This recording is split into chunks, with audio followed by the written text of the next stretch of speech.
Olá, turma, tudo bem? Bora lá para nossa leitura, mais um tempo aqui com o Senhor, com a palavra.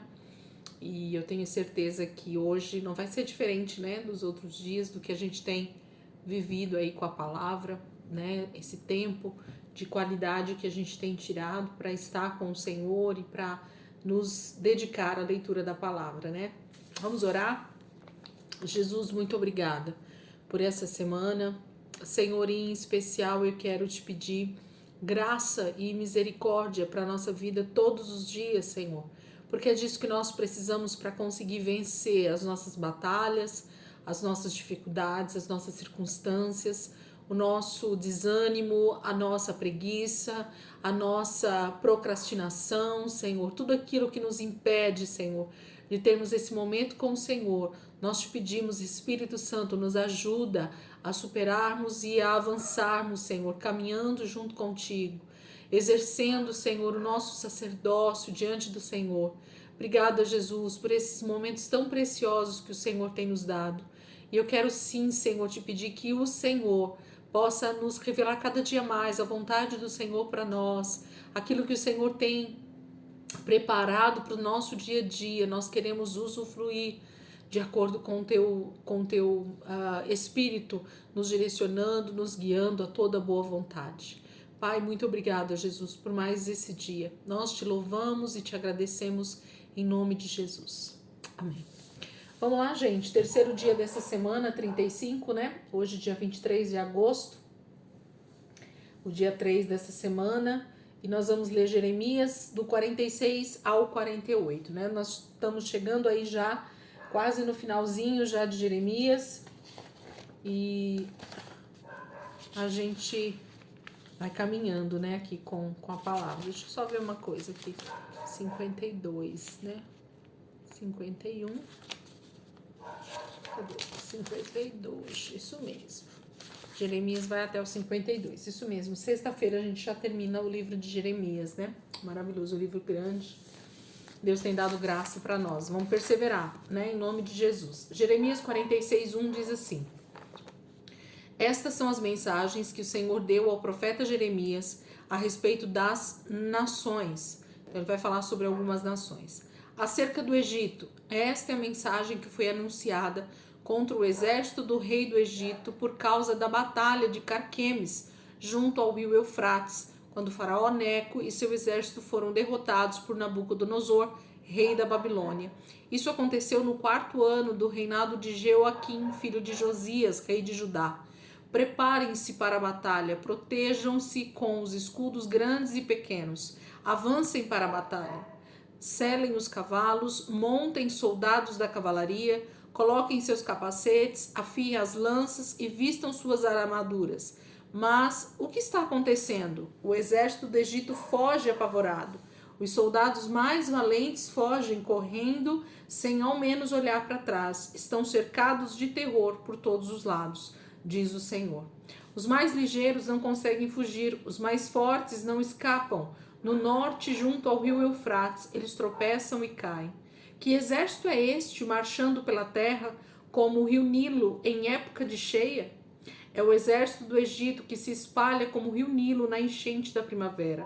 O faraó pensa consigo mesmo, muito convencido: inundarei a terra com uma enchente. Destruirei as cidades e todos os seus habitantes. Vamos então, avancem soldados da cavalaria, ataquem carros de guerra, marchem soldados valentes, venham para a luta soldados da Etiópia e da Líbia, peritos em atacar com arco e flecha, que se defendem tão bem como com os escudos. Mas aquele dia pertence ao soberano, ao Senhor Todo-Poderoso. Será o dia de vingança, o dia em que ele vai se vingar de seus inimigos. A sua espada vai devorar vidas e mais vidas, até perder o corte, até ficar embriagada de sangue, porque o soberano, o Senhor Todo-Poderoso, oferecerá em sacrifício suas vítimas na terra do norte, junto ao rio Eufrates. Suba aos montes de Gileade à procura de remédio para suas feridas, ó Virgem, filha do Egito. Nem lá você encontrará remédio capaz de curar seus ferimentos. Todos os povos já ouviram falar da sua derrota, da sua humilhação. Por todo o mundo se ouvem os seus gritos de medo e dor. Os seus soldados mais valentes fugiram apavorados, tropeçaram uns nos outros e caíram juntos. Mais tarde, o Senhor deu a Jeremias a seguinte mensagem a respeito da invasão do Egito por Nabucodonosor, rei da Babilônia. Anuncie esta mensagem no Egito. Gritem a plenos pulmões esta mensagem nas ruas de Migdol, Táfnis e Mênfis.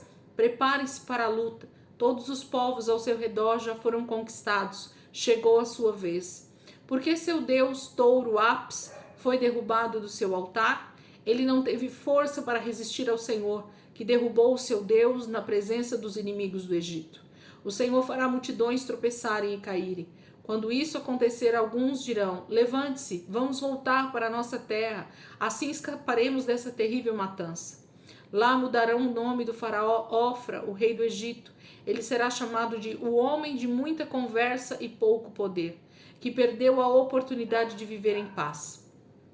Tão certo como eu vivo, diz o rei, cujo nome é o Senhor Todo-Poderoso, ele virá como o Monte Tabor entre os outros montes, como o Monte Carmelo junto ao mar. Junte suas coisas e faça sua bagagem para o exílio, para o povo do Egito. A cidade de Mênfis será completamente destruída, será desolada e ficará sem os seus moradores. O Egito tem a força e a beleza de uma novilha. Apesar disso, uma mutuca vinda do norte espantará a novilha. Os mercenários que o Egito contrata a peso de ouro serão destruídos pelo inimigo, como bezerros cevados no matadouro. Fugirão da batalha apavorados, porque vão perceber que chegou o dia de serem castigados. O Egito está fugindo, mas foge assobiando como uma cobra à medida que o inimigo avança com grande força. O exército inimigo ataca com machados como se fossem cortadores de lenha. Eles derrubarão a sua floresta com os seus machados, diz o Senhor. Por mais densa que seja, eles são mais numerosos do que gafanhotos.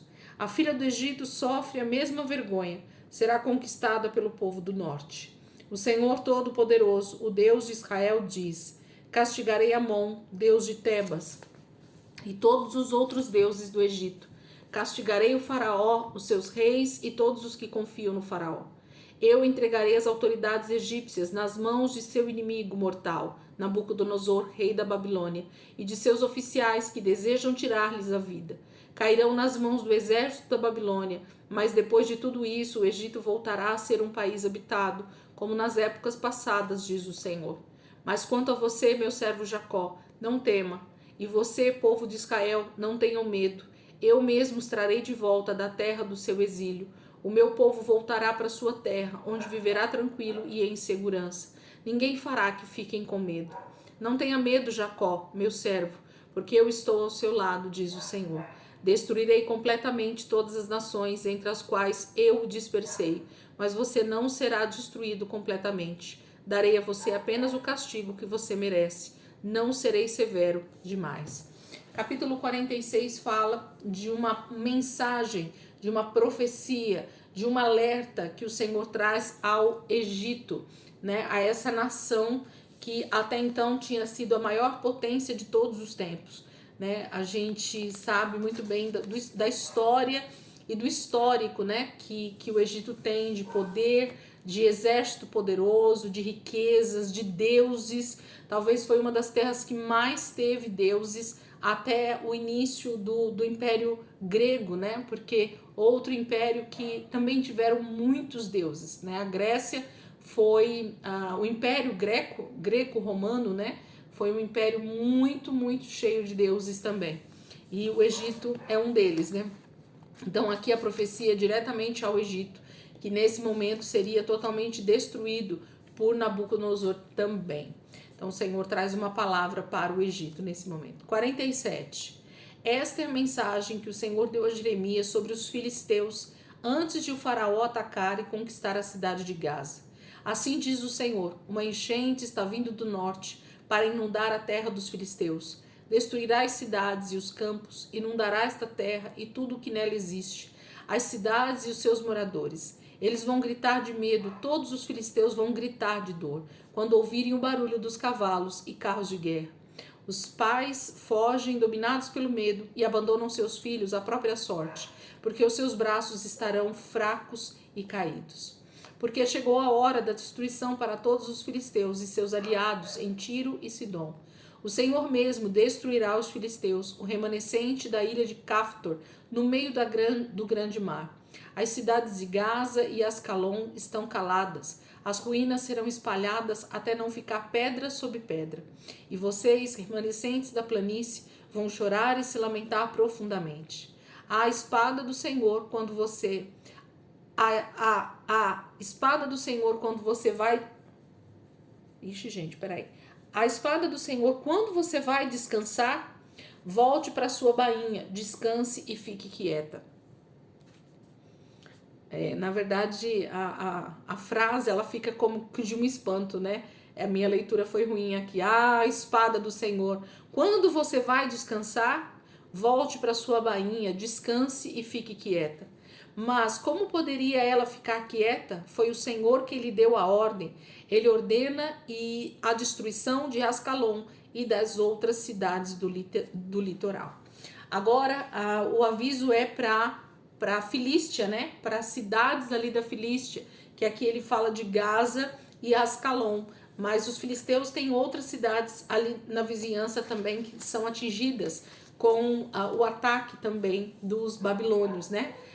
O Império Babilônico, gente, talvez foi um dos maiores, né, até esse momento de tomadas de território. E aqui os filisteus são totalmente destruídos também com o ataque do rei e do exército da Babilônia. 48, capítulo 48. Acerca de Moabe. Agora a palavra vai ser para Moabe. Esta é a mensagem do Senhor Todo-Poderoso, o Deus de Israel. A cidade de Nebo está condenada, será completamente destruída. A cidade de Kiriataim e suas fortalezas foram conquistadas. O orgulho de Moabe foi envergonhado. Ninguém mais se orgulha de Moabe. Em Hesbom foram feitos planos para sua ruína. Cadê? Venham, vamos riscar o povo de Moabe do mapa. A cidade de Madmen acabará como um monte de ruínas silenciosas. O ruído da batalha chegou a Oronaim. Devastação, grande destruição. Toda a terra de Moabe está sendo destruída. Os gritos do povo são ouvidos por todo o país, até Zoar. Os que escaparam sobem a ladeira para Luit, chorando sem parar. Enquanto isso, embaixo, em Oronaim, ouve-se gritos desesperados por causa da destruição. Fujam, fujam para salvar suas vidas. Mesmo que vocês se tornem como um arbusto no deserto, fuja. Vocês confiavam em sua riqueza e habilidade. Por isso, seu país será conquistado. O seu Deus, Camus, será levado para longe, junto com os seus sacerdotes e príncipes, que se tornarão escravos. Todas as cidades serão destruídas. Quer fiquem nos vales, quer nos planaltos, ninguém escapará da destruição. Esta é a ordem do Senhor. Preparem uma pedra para o túmulo de Moabe, pois logo estará em ruínas. Suas cidades ficarão desertas, sem nenhum morador. Maldito aquele que faz o trabalho do Senhor negligentemente. Maldito aquele que impede a sua espada de derramar sangue. Desde o começo de sua história, Moabe viveu tranquilamente, sem sofrer invasões de outros povos. Era como vinho que ficou algum tempo misturado com as uvas amassadas para ganhar sabor. Não foi passado de uma vasilha para outra, e assim conservou sem alteração o seu gosto e o seu cheiro. Nunca foi para o exílio. Mas em breve, diz o Senhor, mandarei inimigos contra Moabe. Eles passarão o vinho de uma vasilha para outra, esvaziarão as suas jarras e por fim as quebrarão. Então, finalmente, Moabe terá vergonha de seu deus Camus, como os israelitas se envergonharam de seu deus Bezerro, que ficava em Betel. E antes vocês diziam, somos soldados valentes, fortes e preparados para a batalha. Lembram disso? Mas Moabe será destruída e suas cidades invadidas. Os melhores jovens do país serão enviados a uma batalha perdida, a uma triste e inútil matança, diz o rei, cujo nome é o Senhor Todo-Poderoso. Os destruidores de Moabe estão se aproximando. O terrível castigo se aproxima rapidamente. Povos vizinhos de Moabe, chorem de tristeza por ele. Vocês que conhecem Moabe, vejam como o cajado forte, o cetro glorioso foi quebrado em pedaços. Povo de Dibom, desça do seu orgulho e riqueza. venha se sentar no pó, no meio de uma terra seca. Os destruidores de Moabe também arrasarão de bom e as suas fortalezas. Os moradores de Aroer ficam ansiosos à beira do caminho e perguntam aos fugitivos que passam: o que aconteceu? E a resposta é a seguinte: a desgraça caiu sobre Moabe. Nosso país foi destruído. Gritem e chorem de tristeza. Anunciem nas margens do rio Arnon que Moabe foi destruído. Todas as cidades da campina foram destruídas, porque o julgamento de Deus também chegou ao planalto. Alon, Jaza e Mefaate, Dibon, Nebo e Bet de Blataim, a Kiriataim, Bet Gamul e Bet Meon, a Quiriote e Borza, a todas as cidades de Moabe, distantes e próximas. Acabou a força de Moabe, o seu braço foi quebrado, diz o Senhor. Deixe-na embriagada de sofrimento, porque se revoltou contra o Senhor. Moabe se arrastará no próprio vômito e será objeto de zombaria. Vocês, moabitas, zombaram de Israel como se os israelitas fossem ladrões apanhados em flagrante. Agora chegou a sua vez de sofrer zombaria. Moabitas, fujam de suas cidades. Vão morar nas cavernas das rochas, como as pombas que fazem seus ninhos nos buracos dos rochedos. Todos nós já ouvimos falar do orgulho de Moabe. Sabemos dos ares de superioridade que os moabitas sempre tiveram. Conhecemos o seu atrevimento. Conhecemos a arrogância do seu coração, diz o Senhor. Eu conheço a insolência de Moabe, mas isso não o ajudará em nada. Os moabitas se gabam de suas forças, mas isso não evitará o castigo. Por isso, eu vou chorar por causa de Moabe, vou lamentar por causa dos moradores de Quireres. Eu vou chorar mais pelas videiras Sibma do que por Jazer. As suas belas plantações de uvas chegavam até o mar e se estendiam até o lago de Jazer. Mas de repente o inimigo destruiu os frutos de verão, toda a sua colheita. Toda alegria e felicidade sumiram dos campos férteis de Moabe. Nos tanques de espremer uvas já não há mais vinho. Os fabricantes de vinho não pisarão as uvas cantando de alegria. A alegria se transformou em gritos de dor. Esses gritos se ouvem em toda a terra de Moabe, desde Resbom até Eliale e Jaaz, desde Zoar até Oronaim, e Eglat Selizia, até as águas do rio Nirim secaram, e a região está abandonada. Não deixarei em Moabe uma pessoa sequer que adore falsos deuses ou queime incenso a ídolos, diz o Senhor. O meu coração geme de tristeza por causa de Moabe, como uma flauta, e chora por causa de Kir Hareset.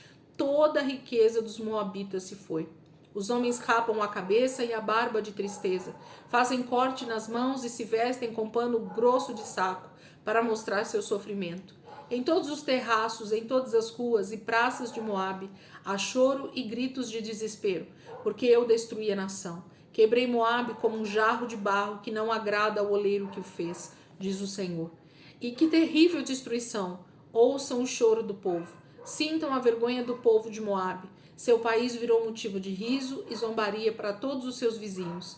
Assim diz o Senhor: vejam, o inimigo se aproxima de Moabe, rápido como uma águia, estende as suas asas sobre Moabe.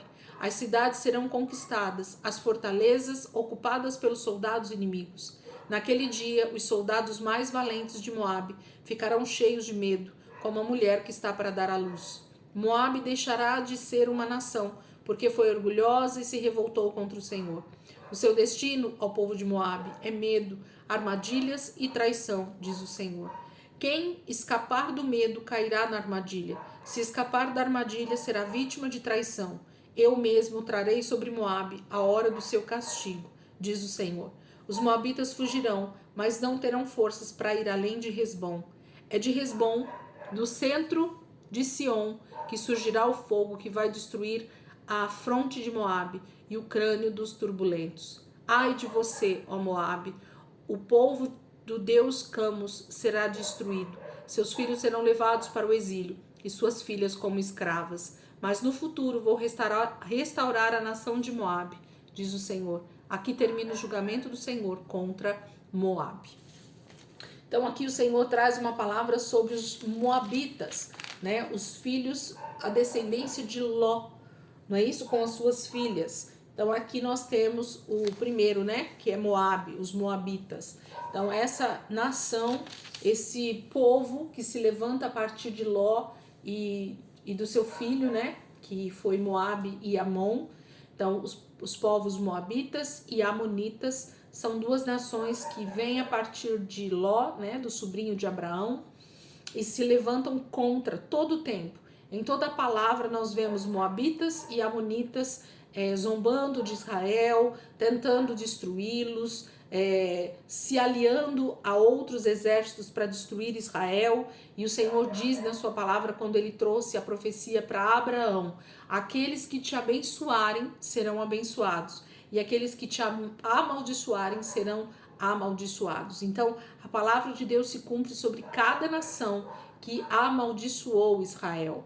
E isso fala desse tempo aqui, que nós estamos lendo as profecias que Jeremias está profetizando a respeito dessas nações, e que houve sim essa total destruição que o Senhor prometeu, mas também fala do tempo do fim, né, da guerra final, onde o Senhor também vai se levantar contra todos os inimigos de Israel. Então isso também fala, esse juízo, né, essas nações aqui são a representação de todas as nações que serão castigadas no tempo do fim, com a volta de Jesus. Amém, queridos? Nós então terminamos aqui nossa leitura de hoje, desses capítulos. Amanhã a gente faz 49 e 50. E depois, então, a gente no outro dia, na sexta-feira, 51 e 52. Tá bom? Então, eu espero que vocês estejam aí avançando comigo, né? Perseverantes nessa leitura. E em nome de Jesus a gente vai continuar. Final de semana a gente vai para Lamentações, como eu já falei. E então a gente finaliza esse período aqui do profeta de Jeremias. Amém, queridos? Deus abençoe. Ótimo dia aí para vocês. E amanhã, se Deus quiser, a gente está aqui de volta para continuar a nossa leitura em nome de Jesus.